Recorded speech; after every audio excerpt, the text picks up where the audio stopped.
വാർത്തയിലേക്ക്. ചാലക്കുടി വ്യാജലഹരി കേസിൽ മുഖ്യ ആസൂത്രക ലിവിയെ പ്രത്യേക അന്വേഷണ സംഘം ചോദ്യം ചെയ്യുന്നു. മുംബൈയിൽ പിടിയിലായ ലിവിയെ പുലർച്ചെയാണ് കൊടുങ്ങല്ലൂരിലെത്തിച്ചത്. കേസിൽ കൂടുതൽ പേരെ പ്രതി ചേർക്കുന്നതിൽ ലിവിയുടെ മൊഴി നിർണായകമാണ്. വ്യാജലഹരി കേസിൽ അറസ്റ്റിലായ ഷീല സണ്ണിയുടെ മരുമകളുടെ സഹോദരിയാണ് ലിവിയ. കുടുംബ വഴക്കിനെ തുടർന്ന് ഷീല സണ്ണിയെ കള്ളക്കേസിൽ കൊടുക്കാൻ ലിവിയയാണ് പദ്ധതിയിട്ടത് എന്നാണ് പോലീസ് പറയുന്നത്. സുഹൃത്ത് നാരായൺ ദാസുമായി ഗൂഢാലോചന നടത്തിയതിന്റെ അനന്തരഫലമായാണ് ഷീല സണ്ണിയുടെ വീട്ടിൽ ലഹരി സ്റ്റാമ്പ് എത്തിയതും അവർ അറസ്റ്റിലായതും.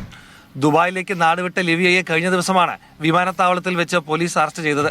പാസ്പോർട്ട് റദ്ദാക്കാൻ സാധ്യതയുള്ളതിനാൽ രഹസ്യമായി നാട്ടിലെത്തിയതായിരുന്നു ലിവിയ.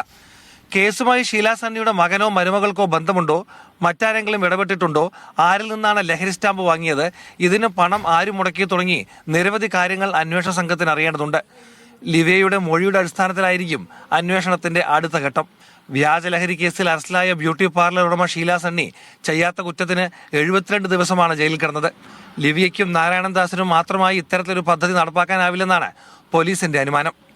മീഡിയ 1, തൃശൂർ.